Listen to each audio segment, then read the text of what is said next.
Kaum muslimin, majalah ini diterbitkan pada tahun 2013. Pada tahun 2013. Perhatikan Bapak Ibu. Ini 2013. Di shootnya 2013 yang ini. 10 tahun yang lalu airnya masih standar. Tidak pernah seumur hidup dunia ini Danau Tiberias ini mengalami penyusutan. Tidak pernah Pak, tidak pernah. Tapi 10 tahun terakhir, di tahun 2013 sudah seperti ini. Airnya pas standar, ini sudah menyusut Pak. 16 meter saat 2013 ditimbang dengan 10 tahun yang lalu, 16 meter menyusutnya. Lihat, ini sebelum, ini sesudah. Sebelum, sesudah. Sebelum, sesudah. Sebelum, sesudah. Ya, tempatnya di Israel hari ini. Dekat perbatasan dengan Lebanon. Danau Tiberias itu. Kaum muslimin 2013. Sekarang 2015. Bapak Ibu kalau ingin melihat perkembangan terkini Danau Tiberias, buka di YouTube.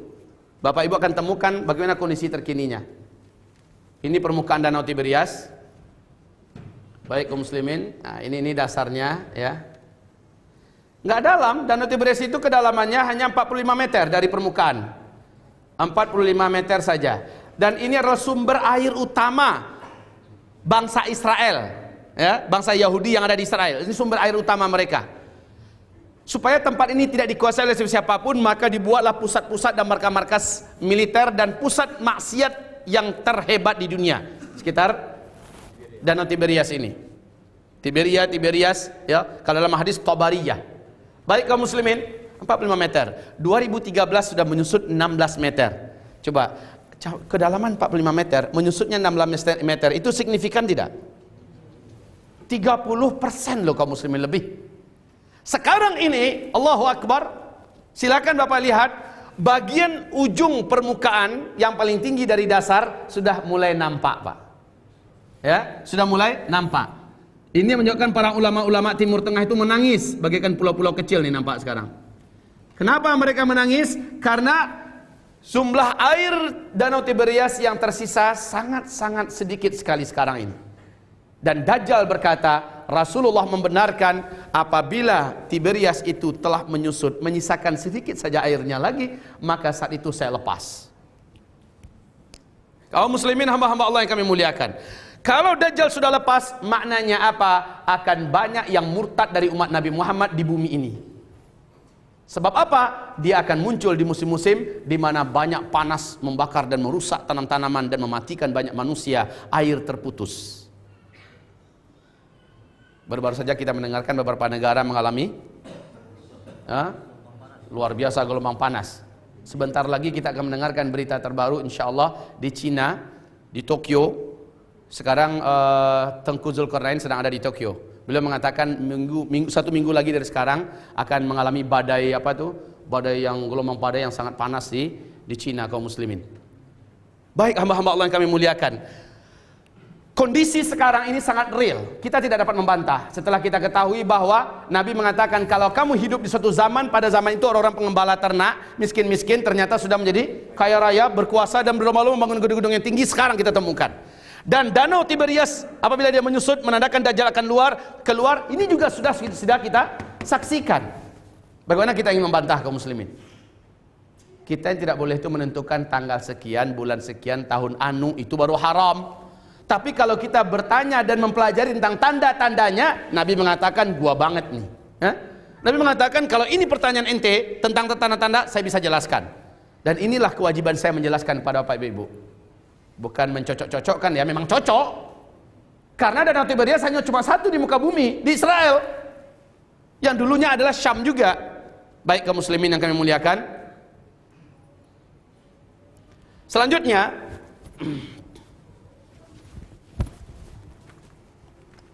Dajjal ini saat dia sudah lepas hanya 2 kota saja yang dia tidak bisa masuki, Makkah dan Thayyibah atau Tibah. Dan Nabi berkata, ketahuilah Madinah inilah yang Tibah itu, Madinah inilah yang Thayyibah itu. Kaum muslimin, dia nanti ketika tidak bisa masuk Makkah, tidak bisa masuk Madinah, dia akan naik ke satu bukit disebut dengan Bukit Garam atau Bukit Habasyah. Dan qadarullah Pak, entah apa rahasianya saya juga bingung. Sekarang ini di atas bukit Habasyah yang dikenal oleh orang Madinah sudah dibangun kerajaan Arab Saudi khusus untuk kota Madinah. Di Mekah kerajaan Arab Saudinya di mana? Di sebelah Masjidil Haram, di jalur Safa Marwah, ya, itu kerajaannya. Di Jeddah juga ada satu kerajaannya, dibuat istana, maksudnya dibuat satu istana. Kemudian di Taif juga dibuat satu istana. Istananya untuk di Madinah justru letaknya di atas Jabal yang Nabi sebutkan, yaitu Jabal Garam atau Jabal Habsyah. Dan itu di luar kota Madinah kaum muslimin. Kalau apa ada yang pergi umrah, pergi haji, lihat. Kenapa di atas jabal itu? Wallahu alam. Sementara kalau kita perhatikan pakaian laskar daripada kerajaan Arab Saudi itu lambang mata satu, betul tidak? Padahal itu adalah ciri khasnya Dajjal. Kebetulankah atau bagaimana? Sekali lagi Allahu alam. Yang jelas sudah dibuat di sana. Dajjal naik ke atas bukit itu dan menunjuk ke dalam kota Madinah lalu berkata, itu adalah istana putihnya si Ahmad. Itu adalah istana putihnya si Ahmad. Saat Nabi mengatakan kalimat ini, bahwa Dajjal nanti akan berkata dari atas bukit itu adalah istana putihnya si Ahmad, Masjid Nabawi ketika itu masih tanah lantainya, masih batang kurma tiang-tiangnya, ya kan? Atapnya pun masih pelepah kurma. Istana yang kayak gitu itu. Lagi pula dia mengatakan itu adalah istana putihnya si Ahmad. Itu istana putihnya si Ahmad. Pernyataan Dajjal yang nanti akan muncul di akhir zaman tentang Masjid Nabawi cocok nggak dengan keadaan Masjid Nabawi yang sekarang? Cocok tidak? Mirip istana tidak? Mirip kaum muslimin. Bagaimana kita yang mengatakan kebetulan tuh Pak Ustadz? Ada juga orang-orang yang mengatakan kebetulan. Lalu nanti semua penjelasan saya kebetulan semuanya. Ada orang yang ngomong kebetulan lagi, ya sudah nyerah saya. Orang kayak gitu udah nggak bisa lagi untuk dibenarkan ini. Baik kaum muslimin, Dajjal keluar. 2/3 umat Nabi ketika Dajjal keluar akan abu-abu imannya. 1/3 dari umat Nabi akan murtad total, menyembah Dajjal. 1/3 yang lain lagi abu-abu menjadi munafikin, dan pada akhirnya juga akan bergabung dengan Dajjal. Berarti 1/3 lagi yang akan bertahan dengan imannya. Apakah Bapak Ibu tidak cemaskan ini? Badiru bil a'mali fitanan ka qita'il lailil muzlim yusbihu ar-rajulu fiha mu'mina wa yumsi kafira, yumsi mu'mina wa yusbihu kafira, ba'u dinahum bi'aradin minad dunya. Kita lanjutkan. Setelah Dajjal keluar, bumi ini sudah ditaklukkannya semua, manusia sudah banyak yang sujud kepadanya. Kaum muslimin, Nabi mengatakan masanya tidak lama. Dajjal itu munculnya dan menyebar, mengelilingi seluruh dunia, kota-kota besar di dunia, termasuk Jakarta. Dajjal hanya akan bebas selama 40 hari, lalu dia mati dibunuh oleh Isa. 40 hari. 1 hari pertama kalian menghitungnya 1 tahun. 1 hari kedua kalian menghitungnya 1 bulan. 1 hari ketiga kalian menghitungnya 1 minggu. Lalu hari-hari seperti biasa, kata Nabi. Berarti 3 hari pertama, yang satunya bernilai setahun, yang satunya bernilai 1 bulan, yang satunya bernilai 1 minggu. 37 hari lainnya sama dengan hari-hari biasa. Kalau di total hanya setahun 2 bulan 2 minggu Pak. Itulah masanya Dajjal ketika dia lepas. Baik kaum muslimin hamba Allah, Dajjal, salah seorang ustazah kondang di TV mengatakan Dajjal itu kakinya besar. Kalau dia masuk ke laut yang paling dalam hanya sampai mata kakinya saja. Kalau dia pipis, satu kota akan kebanjiran. Allahu Akbar. Saya mendengarkan ceramah ustazah yang terhormat itu waktu di Sydney. Kira 3 minggu atau 4 minggu yang lalu ya kalau nggak salah. Ya Allah, kenapa dia menjelaskan kayak gini? Masih khurafat-khurafat zaman dulu yang diterangkan. Dan pemahaman saya waktu SD dulu memang kayak gitu. Dajjal itu besar, sekali melangkah dari Indonesia sampai ke Amerika. Itu yang saya pahami dulu. Ya, awan itu hanya sampai ke pahanya saja. Wong laut yang paling dalam hanya semata kaki. Masih itu yang disampaikan oleh ustazah yang terhormat ini. Ya Allah, sedih saya mendengarnya. Ya sudahlah.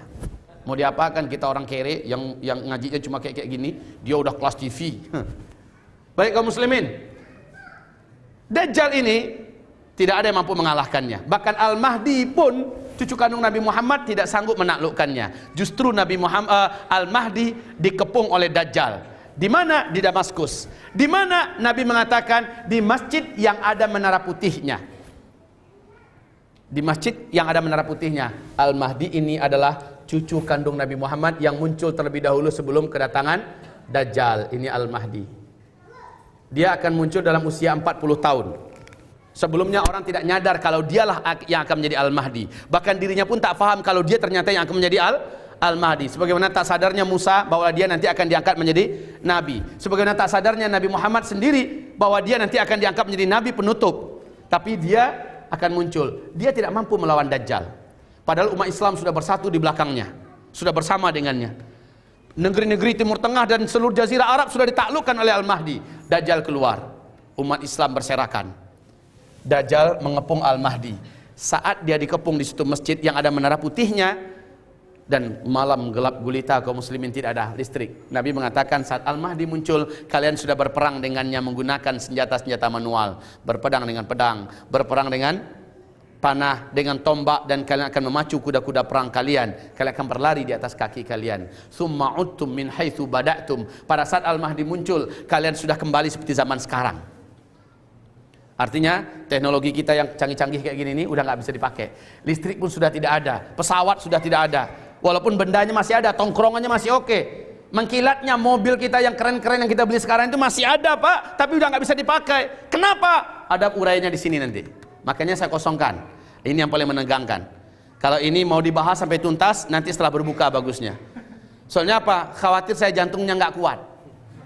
Ketika saya jelaskan ini belum berbuka, apalagi sahur tadi enggak, waduh khawatir saya. Tidur di tempat nanti.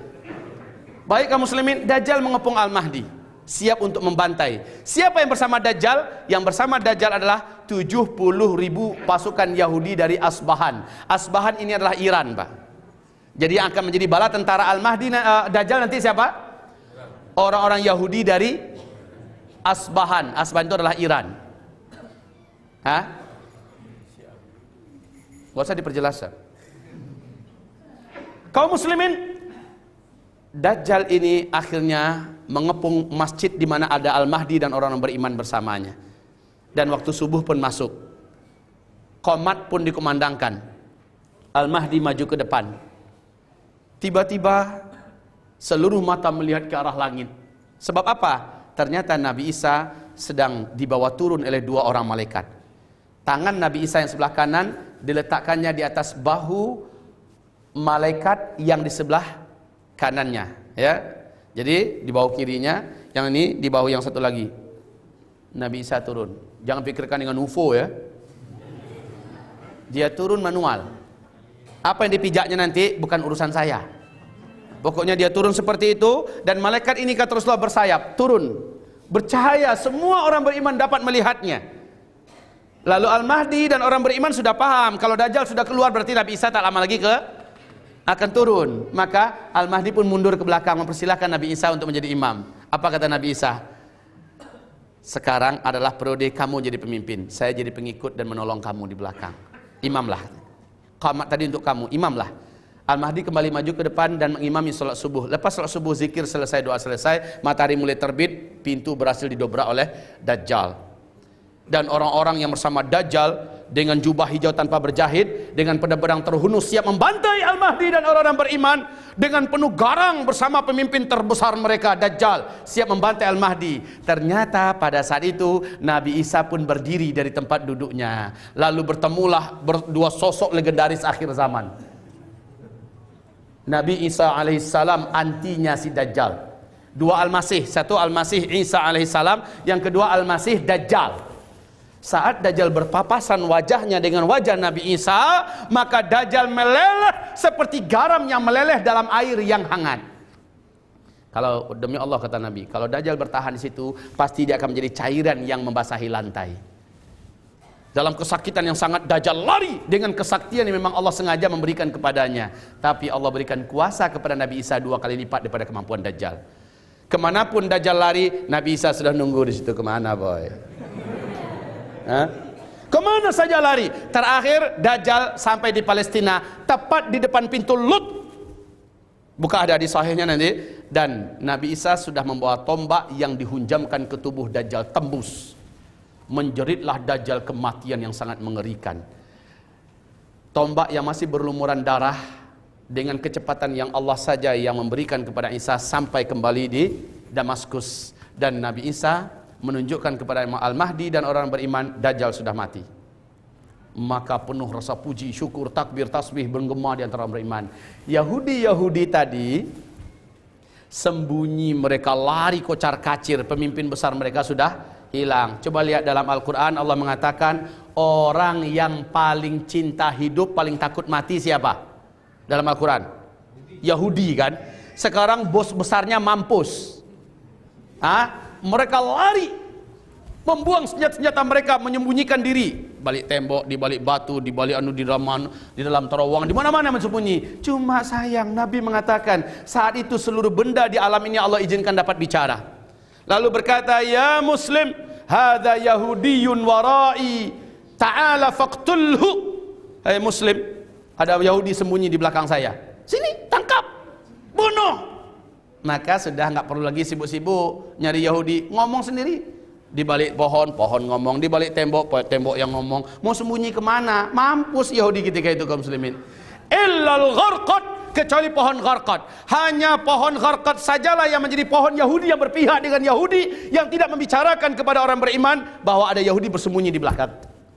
Dan ketahuilah, 11 tahun yang lalu Rabi-rabi Yahudi telah memerintahkan seluruh penguasa-penguasa siapapun yang naik di Israel menjadi penguasa wajib menanam jutaan batang pohon gharqad.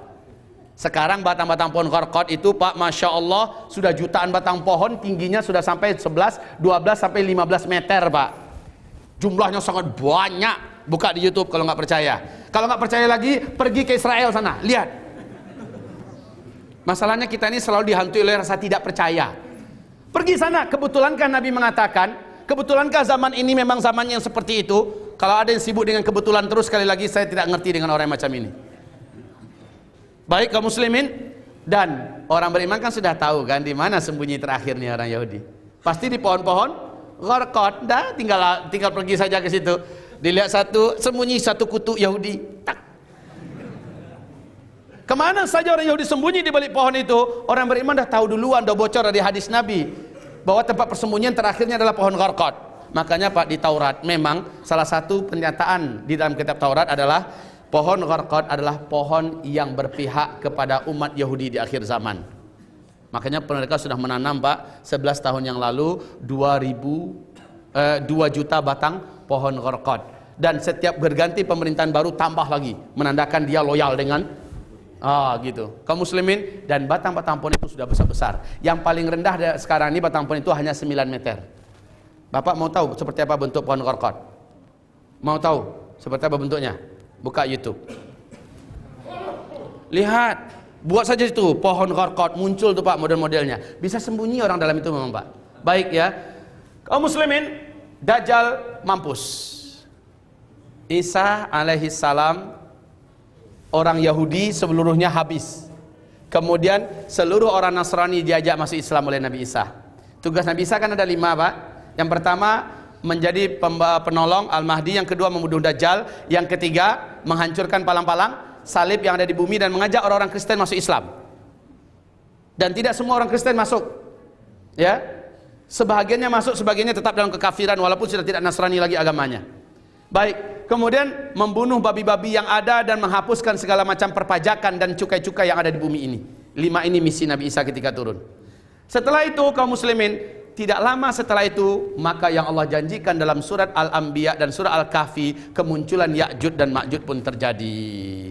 Inilah dia bangsa paling brutal, bangsa paling ganas, bangsa paling buas, bangsa yang tidak punya hati, tak punya perasaan, yang hobi membunuh.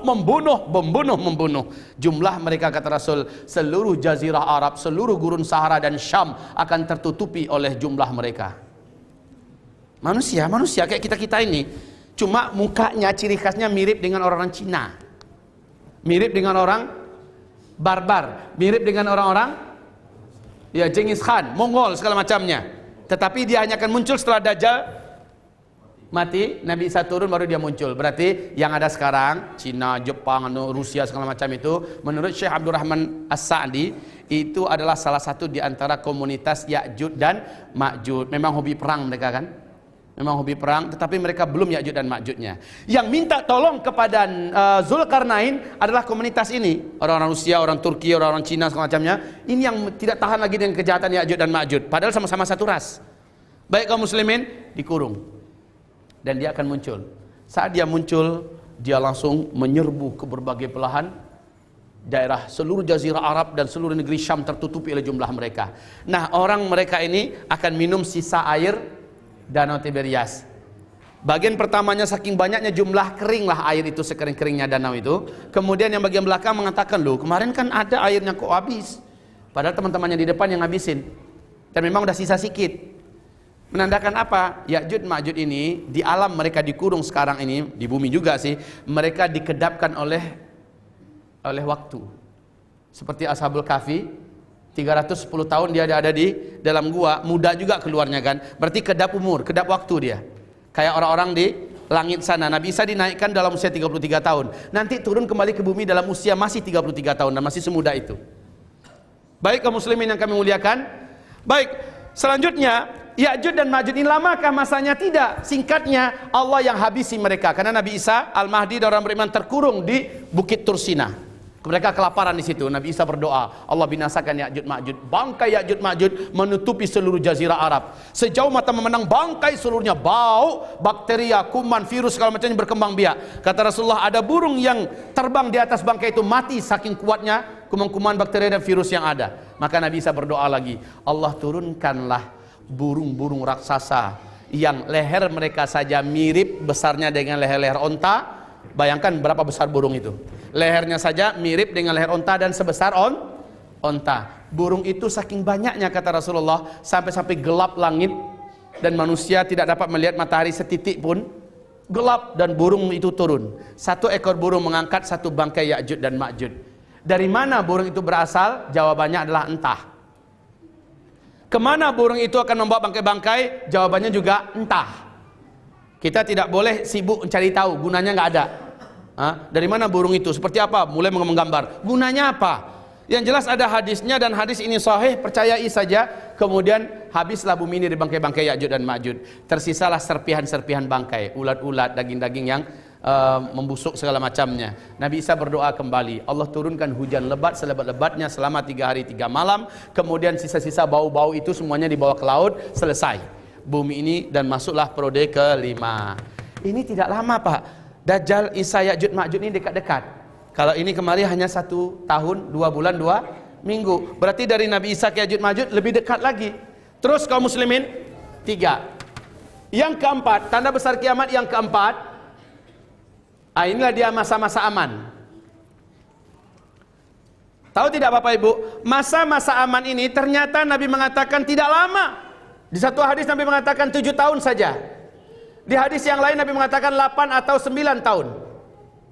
Masya Allah. Berarti antara 7 atau 8 atau 9 tahun. Nabi tidak dapat memastikan. Antara 3 tahun ini berakhir masa ini. Tidak lama kaum muslimin. Tidak lama. Dan dalam fase yang kelima ini ada 4 tanda besar kiamat. Inilah fase-fase aman yang tidak lama, hanya 7, 8 atau 9 tahun. Kemudian yang kelima di sini, Nabi Isa meninggal di sini ya. Nabi Isa meninggal dunia sini setelah menikah dengan seorang wanita muslimah dari Arab. Kemudian Al-Mahdi juga meninggal di sini, baru digantikan oleh Al-Qahtani. Muncul tanda besar kiamat yang kelima, yaitu matahari terbit dari sebelah barat. Matahari dari barat. Dan ini tidak boleh diterjemahkan dengan takwil-takwil seperti Amerika, Eropa, di situ nanti Islam akan muncul. Enggak, betul-betul fisik matahari. Baik kaum muslimin. Kemudian tanda besar kiamat setelah matahari terbit dari barat, esoknya kata Nabi, esoknya berarti tidak lama. Esoknya muncullah binatang yang Allah ceritakan dalam Al-Quran, disebut dengan Dabbatul Ardi. Binatang ini besar, kemudian dapat berbicara dan membawa tongkat Nabi Musa, cincin Nabi Sulaiman. Orang yang beriman yang ditemui oleh binatang ini keluarnya di Mekah ya. Siapapun orang yang beriman ditemui oleh binatang ini, maka cincin Sulaiman akan diusapkan ke wajah orang itu. Sekali usap maka putih bersih bercahayalah wajah itu dan indah untuk dilihat. Sementara kalau berjumpa dengan orang kafir, ujung tongkat Nabi Musa diketukkan ke kepalanya, maka langsung menghitam wajahnya, menjadi buruk rupanya. Masya Allah. Kaum muslimin, binatang ini muncul dalam 3 kali waktu, di 3 tempat yang berbeda-beda. Apa namanya tadi? Ya, dapat berbicara. Ini Al-Quran menceritakan ya. Setelah binatang ini keluar, manusia pun di bumi ini sudah berbeda. Hitam gelap jelek, putih bercahaya indah. Kemudian barulah tanda besar kiamat yang ke-7, dan ini adalah akhir keberadaan orang beriman di muka bumi. Dan sampai sinilah batas umat Islam, umat Nabi itu ada, Pak. Di sini disebut dengan tanda besar yang ke-7, yakni angin lembut yang bertiup dari negeri Yaman. Ini dijadikan ijma' oleh para ulama Ahlus Sunnah wal Jamaah. Angin lembut ini bukan angin lembut biasa. Siapapun orang beriman di muka bumi ini akan didatangi oleh angin tersebut, lalu disentuhnya. Apabila ia tersentuh oleh angin ini, dia langsung meninggal di tempat. Maka seluruh orang yang kenal dengan Allah, seluruh orang yang beriman dengan Allah, walaupun seujung kuku saja imannya, seluruhnya meninggal dunia serentak. Ya, supaya dapat Bapak Ibu pahami, seluruh orang beriman di dunia meninggal serentak karena angin lembut kematian. Angin lembut, bukan angin puting beliung ya, bukan angin topan, badai segala macam, tidak, angin lembut. Bapak kata Rasul, orang yang ada di gunung, orang yang ada di gua, ada orang yang ada di lembah, dimanapun dia berada, angin itu akan sampai ke sana. Lalu ketika dia disentuh oleh angin, dia meninggal di situ, meninggal yang enak. Maka tidak ada lagi satupun umat Nabi dan orang yang masih beriman yang tersisa. Maknanya apa? 3 tanda besar kiamat yang lainnya hanya disaksikan oleh orang-orang kafir, dan kiamat itu hanyalah orang-orang kafir saja yang akan menemuinya. Kabar gembira untuk kita semua, alhamdulillah. Ya, Bapak Ibu tidak akan menemukan kiamat kejadiannya itu. Asal Bapak selamat saja ketika Dajjal keluar, nggak ikut murtad. Karena kata Nabi, siapa yang murtad ketika Dajjal keluar, dia tidak akan pernah selamat selama-lamanya. Tidak di dunia, apalagi nanti di akhirat. Bu, kata Nabi, Nabi memberikan peringatan, ada amalan-amalan yang harus dilakukan menjelang huru-hara akhir zaman ini. Ya, amalan-amalan tersebut, zikir-zikir yang diajarkan Rasulullah dimuat dalam kitab ini, zikir akhir zaman. Saya berharap nanti Bapak Ibu luangkan waktu dan masanya baca. Setidak-tidaknya tandai yang penting-penting, kemudian hafalkan amalannya, lakukan dari sekarang. Doanya apa? Hafal dari sekarang, mulai baca dari sekarang. Sebab apa? Nabi mengatakan, man sarrahu ayyastajiballahu lahu 'inda syada'id falyuksirid du'a 'inda rakha. Siapa yang ingin ketika genting, ketika masa-masa menakutkan, ketika masa-masa yang dapat merenggut nyawa dan memurtadkan seseorang, lalu dia berdoa ketika itu, langsung Allah kabulkan doanya. Siapa yang mau diperlakukan begitu oleh Allah, falyuksirid du'a indar rakha, hendaklah dia banyak-banyak berdoa sebelum kejadian itu terjadi. Jadi dari sekarang ya, dari sekarang kita perbanyak berdoa. Salah satunya apa? Perbanyaklah berdoa agar selamat dari fitnah Masihid Dajjal. Baik kaum muslimin, yang 7, yang ke-8-nya apa tanda besar kiamat? Yang ke-8-nya 9, 10, ini bukan urusan kita lagi karena umat Islam tidak akan pernah menemui, yaitu tenggelamnya bumi sebelah timur. Maka Australia, Indonesia, Malaysia, terus Jepang, terus naik ke atas sampai ke Rusia, itulah bumi sebelah timur tenggelam seluruhnya. Kemudian tanda besar kiamat ke-9, tenggelamnya bumi sebelah barat, Amerika, Eropa, Afrika, Suriname, ya, itu seluruhnya akan tenggelam, Pak. Yang tertinggal mana lagi? Kalau kita lihat ini bumi kita, yang sebelah timur sudah tenggelam, sebelah barat sudah tenggelam. Yang tertinggal hanyalah Jazirah Arab dan Syam. Ini Jazirah Arab, yang sekarang ini adalah Arab Saudi, Kuwait, Qatar, Uni Emirat Arab, Oman dan Yaman. Kemudian Syam sekarang ini adalah Palestina, Yordania, Suria dan Lebanon. Cuma ini saja yang lain. Yang lain udah kemana? Tenggelam semua. Ya, ini udah tenggelam semua kaum muslimin.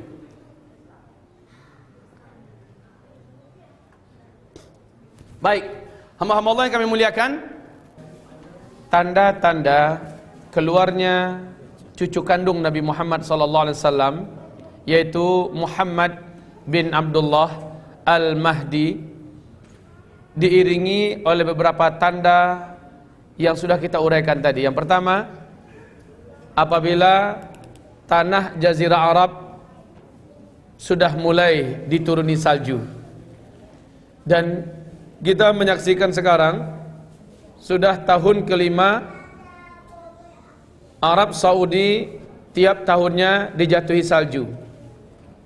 Yang seru adalah 4 Jumat yang lalu saljunya sangatlah tebal sampai 1 minggu lamanya.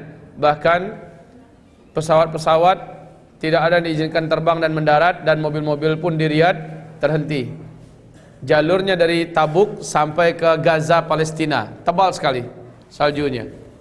Kemudian berikutnya yaitu meratanya huru-hara di negeri Jazirah Arab Syam. Dan ini benar, mulai dari Arab Spring sampai kepada kasus terakhir hari ini di Yaman, dan keributan yang mulai merebak di Arab Saudi sendiri adalah pertanda yang nyata bahwa nubuat Rasulullah sallallahu alaihi wasallam kita temukan pada saat ini dan kita menyaksikannya, kita menontonnya. Kemudian menjelang Al-Mahdi keluar, terjadinya fitnah, peperangan, pembantaian di negeri Syam. Syam yang paling terkenal pada hari ini adalah Syria, Palestina, Lebanon dan Yordania. Keempat-empat negeri ini ada disebut dengan Syam. Nah, fitnah pada masa ini sudah memasuki tahun kelimanya dan lebih memakan korban 300.000 orang untuk di Syria saja. Bahkan PBB mengatakan tidak diketahui ujungnya kapan. Ini adalah pertanda kaum muslimin bahwa Al-Mahdi akan keluar. Ada satu hal yang perlu saya tekankan tentang masalah ini. Apa? Rasul mengatakan sallallahu alaihi wasallam, ketika terjadi fitnah dan huru-hara di negeri Syam, isyarat Rasulullah adalah badiru bil a'mal. Badiru bil a'mal. Bersegeralah kamu memperbanyak amal-amalan soleh. Fitanan, pada masa-masa fitnah. Kaqita'il lailil muzlim. Fitnah itu seperti potongan-potongan malam yang sangat gelap. Belum satu selesai, malah bertambah ke depannya, bertambah berat lagi fitnah yang baru. Wal fitan bisyam. Dan fitnah-fitnah itu adalah di negeri Syam. Inilah dia kaum muslimin, pada hari ini bertambah waktu, bertambah berat fitnah yang ada di negeri Syam. Rasul mengatakan, saat ini kamu saksikan, badiru bil a'mal. Saling berpaculah, saling berlomba-lombalah, terang-teranganlah, perbanyaklah oleh kamu amalan-amalan soleh. Ini kuncinya ya. Bukan berarti sebelumnya tidak dimotivasi, tapi penekanannya lebih saat fitnah di Syam sudah merebak dan melanda. Maka umat Islam yang ada di muka bumi, di belahan manapun, sudah saatnya berlomba-lomba memperbanyak amal soleh. Sebab apa? Sebab malam tarawih kemarin di masjid ini saya sampaikan rahasia bagi tabungan amal soleh diperbanyak, karena di saat-saat genting, di saat-saat menegangkan, menakutkan, mengerikan, mematikan dan menghancurkan, ternyata amal soleh dapat diundang kembali untuk menjadi penyelamat. Seperti yang terjadi pada 3 orang yang terperangkap dalam gua. Masing-masing menyebutkan amal solehnya dan Allah selamatkan mereka. Seperti yang terjadi pada Nabi Yunus dalam perut ikan. Allah sendiri menyebutkan, kalaulah bukan Yunus banyak amal sebelumnya, kalaulah bukan Yunus banyak zikir sebelumnya, pasti dia akan tinggal dalam perut ikan sampai hari kiamat. Begitupun terjadi dengan Ashabul Kahfi, 310 tahun lamanya di gua, dan Allah hidupkan mereka, Allah selamatkan mereka berkat akidah, iman dan amal mereka sebelumnya. Baik kaum muslimin, Nabi mengatakan badiru bil a'mal. Sebab apa? Akan ada ketegangan-ketegangan, kekacauan-kekacauan, fitnah-fitnah, petaka, bencana, peperangan-peperangan dan pemurtadan yang global dan massal. Dan ini banyak umat Nabi yang tidak lolos, kecuali umat Nabi yang Allah sebutkan dalam Al-Quran surat Al-An'am pada ayat 158. Allah mengatakan orang yang beriman dan amal solehnya banyak, dia akan selamat. Tapi orang beriman amal solehnya minim, dia akan sengsara, dia akan menderita, dan mungkin saja akan celaka dalam artian murtad dan sebagainya. Oleh karena itu kaum muslimin, amal soleh hari ini dan saat ini adalah harga mati, nggak bisa ditawar-tawar. nggak bisa lagi ditunda-tunda. Nggak tahu kita seperti yang dikatakan tadi, apakah mungkin Ramadan depan kita masih bisa menikmatinya seperti setenang Ramadan ini? Saya secara pribadi sah-sah saja saya mengatakan saya ragu, Pak. Kenapa demikian? Yuk kita lihat agenda menjelang keluarnya Al-Mahdi, yaitu terjadinya hujan meteor. Lihat ini yang saya garis merah, hujan meteor. Kaum muslimin yang kami muliakan, hujan meteor ini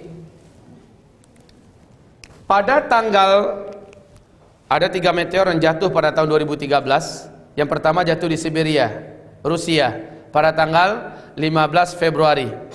Beratnya 70.000 ton, memakan korban 1.200 orang. Alhamdulillah jatuhnya di Danau Es. Ya. Yang kedua jatuh pada tanggal 14 April di Argentina. Alhamdulillah nggak sampai ke darat, tapi di atas langit negara Argentina, meledak di malam hari Minggu. Saat itu sedang ada konser musik besar-besaran. Meledaknya menyebabkan 8 kota langsung terang benderang beberapa detik. Lalu kali yang ketiga jatuhnya di Los Angeles. Ya, kaum muslimin, sementara tahun 2014 ratusan meteor meledak menghantam atmosfer bumi dan meledak di situ, nggak sampai tembus. Tapi kaum muslimin yang kami muliakan, NASA Amerika Serikat menyebutkan sejak tahun 2013, ini 2013, ini adalah 2016, ini 2013 ya. Dari sini bumi kita dengan planet-planet yang lain memasuki arus sungai meteor.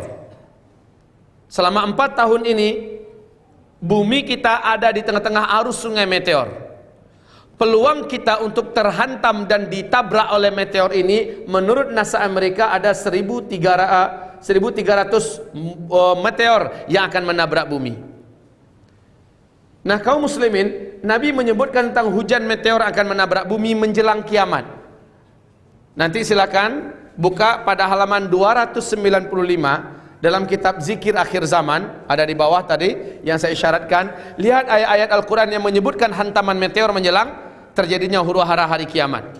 Dampaknya adalah musnahnya semua teknologi. Lihat, saya beri tanda merah. Dan di sini juga terjadi 3 tahun yang panas atau kekeringan menjelang Dajjal keluar. Lalu selanjutnya dari sini terus sampai seluruh kita meninggal dunia, di sini tidak ada lagi teknologi canggih. Sebab apa? Meteor menjadi asbabnya. Kaum muslimin, Rasul menyebutkan bumi ini akan mengalami hujan meteor yang bertubi-tubi. Lalu perubahan bentuk tubuh manusia dan wajah manusia. Kemudian banyaknya tenggelam negeri-negeri. Sahabat bertanya, "Wa mata dzaka ya Rasulullah?" Kapankah itu akan terjadi ya Rasulullah? Nabi menjawab, "Idza zaharatil qainat wal ma'azif wa syuribatil khumur." Apabila penyanyi-penyanyi wanita sudah bermunculan di mana-mana, apabila musik dan alat-alat musik sudah disenangi dan dianggap biasa oleh umatku di mana-mana, ya, disukai oleh umatku di mana-mana. Dan yang ketiga, apabila benda-benda memabukkan, benda-benda haram sudah dikonsumsi dan menyebar di mana-mana. Apabila yang 3 ini sudah ada di tengah-tengah umatku, maka yang 3 petaka tadi akan terjadi. Dan tepat bumi kita sekarang ini tahun 2000 berapa? 2015. Kita sedang ada di tengah-tengah arus sungai meteor. Ya, ini 2016, ini 2015, ini 2014, 2013. Kita sedang ada di arus sungai meteor sekarang, kaum muslimin. Michael Penn, seorang pakar astronomi dunia, menyebutkan dan menjelaskan, di antara meteor angkasa ada yang disebut dengan siderite, yaitu meteor yang mengandung zat besi.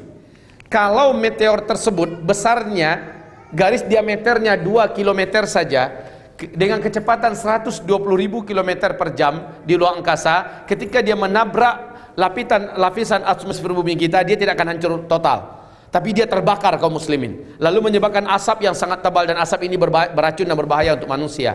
Sementara ketika terjadi pergesekan yang ekstrim, dia akan terpecah-pecah lalu menjadi hujan meteor yang kecil-kecil, dan ini yang menabrak dan menghantam hutan-hutan kita, kota-kota kita. Ini disebut dengan hujan meteor. Yang besarnya, ketika terjadi pergesekan itu, kandungan zat besi yang ada dalam meteor ini disebut dengan siderite, akan menimbulkan gesekan yang menyebabkan munculnya medan magnet yang dahsyat. yang mengalahkan semua magnet-magnet yang ada di bumi. Akibatnya seluruh besi dan logam yang ada di muka bumi ini akan terinduksi, lalu antar satu besi dengan besi yang lain akan saling menempel dan melengket. Mobil kita masih ada, tapi mesinnya dari besi tidak? Besi, maka dia tidak bisa lagi di starter. Kenapa? Dia lengket. Begitu juga kapal-kapal, pesawat, helikopter, pabrik-pabrik, industri-industri raksasa dan segala macamnya, seluruhnya tidak bisa lagi digunakan. Inilah dia yang dikatakan oleh Albert Einstein saat dia didesak oleh lebih daripada 2000 wartawan seluruh dunia, khususnya negara-negara maju yang sedang membangun senjata-senjata nuklir. Ketika beliau ditanya, apa menurut pandangan engkau perang dunia ketiga nanti? Jawaban beliau adalah, kalian akan berperang saat itu dengan senjata manual, dan saya tidak tahu dengan jenis senjata apa kalian akan pakai nanti. Yang pasti semua senjata yang kalian buat hari ini tidak akan bisa digunakan saat itu. Albert Einstein. Steve Jobs sebelum matinya juga di depan lebih daripada 2000 karyawannya mengatakan, dan ini sempat terbit dalam 2 kali terbitan berturut-turut di Republik kita, pernyataan Steve Jobs ini, sepeninggal saya kalian semua nanti akan kembali ke zaman batu.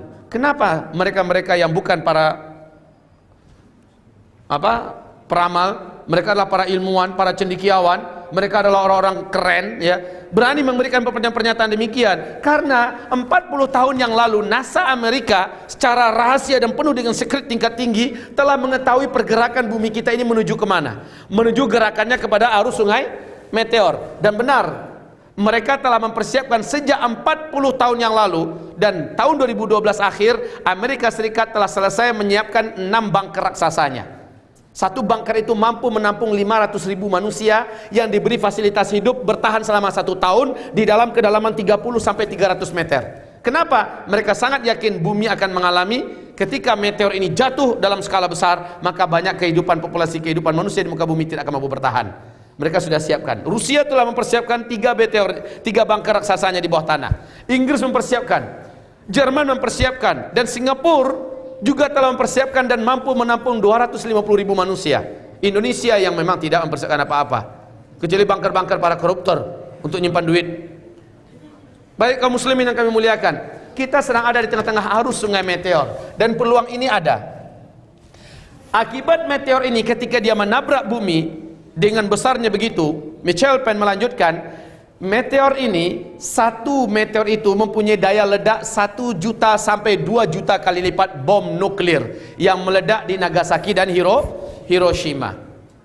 Ini yang menyebabkan dukhon. Saat dia jatuh ke laut, maka akan menimbulkan gelombang tsunami 230 meter. Bayangkan, akan banyak kota-kota di pinggiran pantai di muka bumi ini akan tenggelam. Kalau dia jatuh ke kutub utara atau kutub selatan, maka tidak ada kutub itu untuk selama-lamanya, dan air laut akan naik 7 meter lagi forever, selama-lamanya.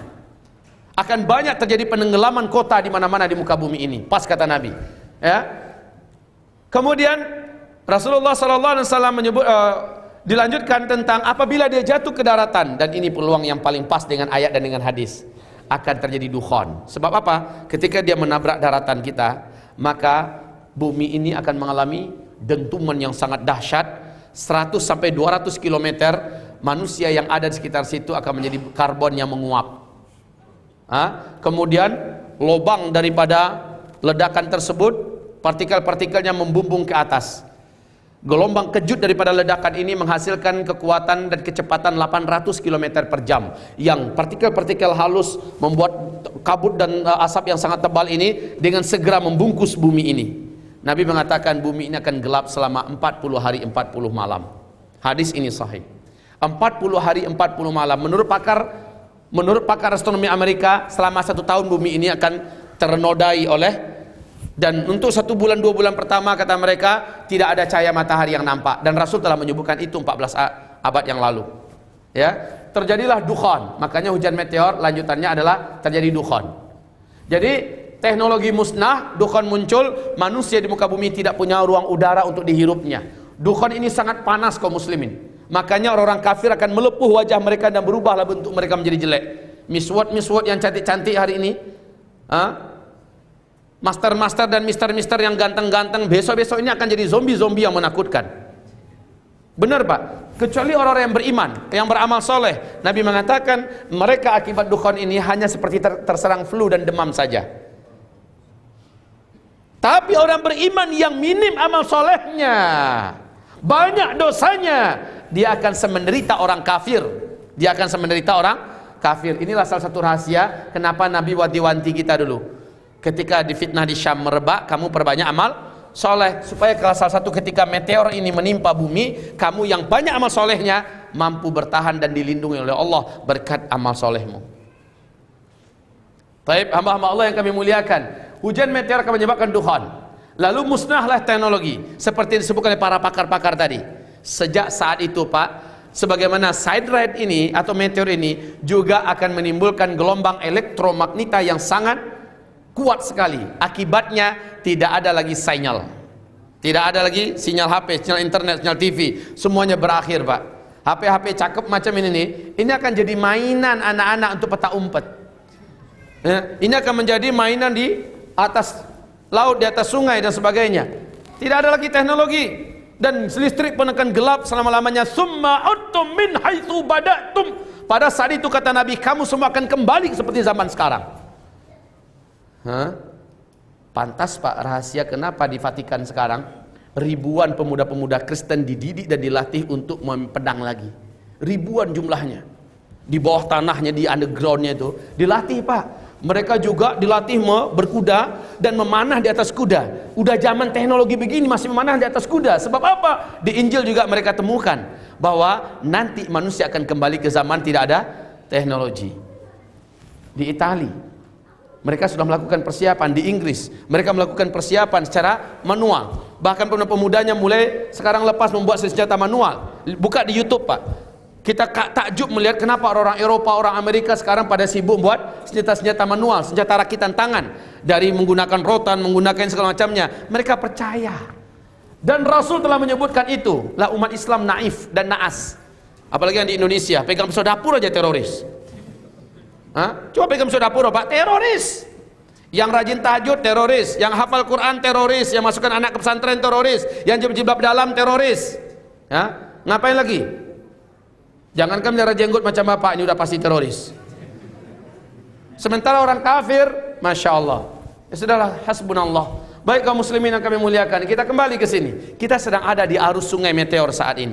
Dan tepat dengan hadis Nabi, hujan meteor akan menghantam bumi kita.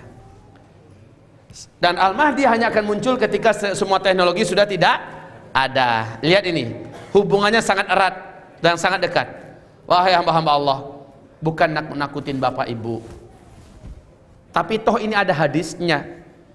Lagian untuk apa sih dan gunanya apa nakutin bapak ibu? Apakah dengan nakutin bapak ibu saya masuk surga? Enggak. Dengan nakutin bapak ibu rumah saya jadi 3 tingkat? Kan enggak. Tapi saya menyampaikan ini agar semua kita tidak beralasan nanti pada hari kiamat saya tidak tahu. Dan Allah akan mengatakan, bukankah hambaku Zulkifli telah menyampaikan? Agar Allah juga tidak tanya kepada saya. Salah satu syarat dan dekatnya kiamat, Nabi mengatakan sangat dikit ulama dan dai yang menyampaikan perkara tentang tanda-tanda akhir zaman di mimbar-mimbar, dan itu terbukti. Saya rasa mungkin ada 70-80% di antara Bapak Ibu yang baru kali ini mendengarkan ini. Betul? Baru kali ini, padahal semuanya berjalan dengan pasti, jelas nas-nasnya, tapi kenapa jarang ada yang nyampaikan? Kaum muslimin hamba-hamba Allah yang kami muliakan. Baik, selesai. Kemudian setelah semua teknologi tidak ada, nanti akan ada seorang jiwa yang suci dibunuh, dan jiwa itu menguasai Mekah dan Madinah. Ketika dia terbunuh, saat itulah Al-Mahdi akan hadir dan dibaiat. Ciri-cirinya apa? Gempa bumi susul menyusup pada 1 tahun itu. Lalu seorang laki-laki dikejar dari kota Madinah Al-Munawwarah oleh 300 orang pasukan infanteri, pasukan darat dengan senjata manual dari negeri Damaskus. Laki-laki yang dikejar ini masuk ke Mekah, yang mengejar sampai di Al-Baida. Al-Baida adalah sebuah kota kecil perbatasan antara Mekah dengan Madinah. Saat sampai di Al-Baida, Allah retakkan bumi di sana dan karam seluruhnya satu kota itu masuk ke dalam. Seluruhnya masuk, termasuk 300 orang yang ngejar tadi, semuanya masuk ke dalam bumi. Hanya 1 orang yang Allah biarkan hidup. Nanti kalau baca buku-bukunya sudah nyambung dengan apa yang semua saya sampaikan ini Bapak Ibu. Kalau Bapak Ibu baca sendiri nggak akan pernah paham, tidak akan pernah nyambung. Kaum muslimin, kenapa? Saking rumitnya masalah ini. Makanya saya katakan, saya fokus dan konsentrasi sejak 2003, fokus dan konsentrasi. Padahal bidang saya dulunya adalah akidah dan tafsir ketika di Al-Azhar. dan melanjutkannya ketika saya di Tripoli, Libya, di bidang akidah dan dakwah kaum muslimin. Nah, hamba-hamba Allah yang kami muliakan, sekarang saya fokuskan. Baru ketemu, makin ke ujung makin ketemu, dan inilah dia persembahan kepada kaum muslimin. Ini pun belum maksimal, belum ada pada puncaknya. Insya Allah akan terus ada perbaikan. Lanjut kaum muslimin, saat semua teknologi sudah tidak ada, nah itulah syarat Al-Mahdi akan muncul. Seorang laki-laki yang jiwanya suci dibunuh. Sekali lagi, saya duduk bicara dengan orang-orang yang penganalisis akhir zaman. Hampir-hampir semua mereka, tapi tanpa berani memastikan ya, termasuk saya sendiri, Raja Salman adalah orangnya. Wallahu alam, tanpa memastikan. Karena beliau memiliki syarat-syarat dan ciri-ciri jiwa yang bersih, ya. Kaum muslimin yang kami muliakan, dibunuhnya beliau, sekarang saja sudah ada konspirasi untuk membunuh beliau. Sudah ada upaya penggulingan kudeta dan upaya-upaya untuk menghabisi beliau. Dan setelah itu kaum muslimin, barulah Al-Mahdi yang akan memegang tampuk kekuasaan. Akan datang pasukan berbendera hitam, disebut dengan pasukan Khurasan. Mereka lah pasukan yang tidak terkalahkan. Di tengah-tengah mereka adalah Al-Mahdi. Tapi laki-laki yang dikejar tadi, dialah Al-Mahdi itu.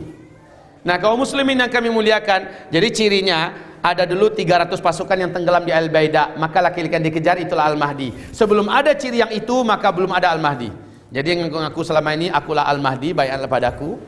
Akulah Al-Mahdi, aku Al-Mahdi, Al-Mahdi, aku Al-Mahdi loh, gak baiat ciloko. Maka kita tolak itu semuanya. Al-Mahdi yang sesungguhnya nanti, ketika kita mendengar bahwa seorang lelaki dikejar dari Madinah, yang mengejarnya dari Damaskus sebanyak 300 orang, nama pasukan yang mengejar disebut dengan pasukan Sufyani, dan tenggelam seluruhnya di Al-Baida kecuali satu orang. Akhirnya sampai berita itu kepada kita, pasti itu sudah laki-laki yang dikejar itu adalah Al-Mahdi, namanya Muhammad bin Abdullah. Begitu ya. Jadi Bapak Ibu, saat kita sudah mendengarkan itu semua, kamu wajib menuju kepadanya walau merangkak di atas salju, berbaiatlah kepadanya dan berperanglah bersamanya. Tapi Nabi menyebutkan sepertiga total umatku menolak kemunculan Al-Mahdi dan mereka murtad. Siapa-siapa yang tidak percaya dan menolak kemunculan Al-Mahdi, padahal tanda-tandanya sudah sangat jelas, maka mereka murtad. Orang-orang macam ini tidak akan pernah kembali ke dalam Islam selama-lamanya. Dan keadaan setelah itu kehidupan sangat berat, lapar di mana-mana, 3 tahun yang panas, kekeringan menjelang Dajjal muncul. Inilah dia yang paling dahsyat, Pak. Setelah meteor jatuh, bumi dan ekosistem dan cuaca semuanya segala macamnya, iklim berubah menjadi sangat radikal. Manusia sangat susah untuk bisa bertahan hidup. Sahabat bertanya, "Ya Rasulullah, apa yang dapat kami makan? Apa yang dapat kami minum pada masa-masa kekeringan yang sangat global dan mengerikan itu?" Nabi menjawab, "Makan minum kalian pada masa itu." Karena yang dimakan nggak ada, Pak. Menjelang 3 tahun Dajjal keluar, kan ada 3 tahun kekeringan. 1 tahun pertama, sepertiga air dari langit Allah tahan, sama sekali tidak turun. Lalu tanam-tanaman di muka bumi ini sepertiganya mati. Akhirnya rawan pangan dan kekurangan makanan seluruh muka bumi, kelaparan di mana-mana, Pak. Sekarang saja sudah mulai kita mendengarkan panas yang mengerikan di berbagai negara, ya. Kaum muslimin, tahun kedua menjelang Dajjal keluar, tahun keduanya 2/3 air dari langit Allah tahan, tidak turun lagi. 2/3 tanam-tanaman di muka bumi Allah biarkan mengering mati, dan banyak hewan-hewan ternak yang dapat dimakan juga mati.